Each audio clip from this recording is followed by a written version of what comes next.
L'Afrique, riche de ses ressources naturelles et de son potentiel humain, se positionne petit à petit comme un acteur stratégique incontournable dans les enjeux mondiaux liés à l'énergie et à l'industrialisation.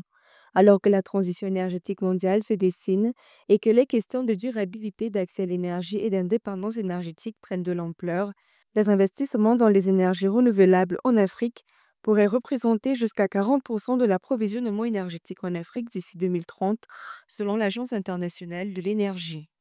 Attirer du capital étranger est très très important.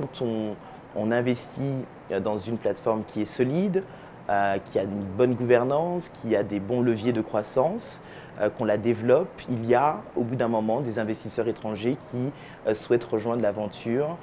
Bien que l'Afrique possède des ressources énergétiques abondantes, notamment en pétrole, gaz et énergies renouvelables, notamment solaire, éolien, hydroélectrique, géothermique, l'accès à l'énergie reste un défi majeur avec 600 millions de personnes privées d'électricité sur le continent en 2024 selon la Banque mondiale.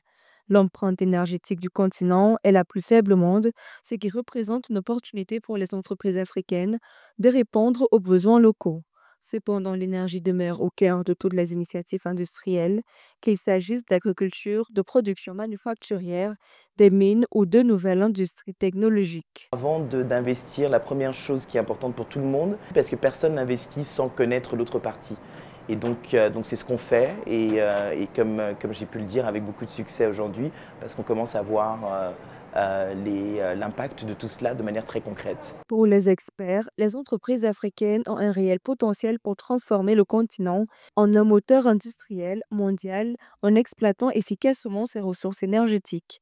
Cependant, cela requiert une vision stratégique à long terme, des investissements massifs dans les infrastructures et un environnement propice à l'innovation et au développement durable.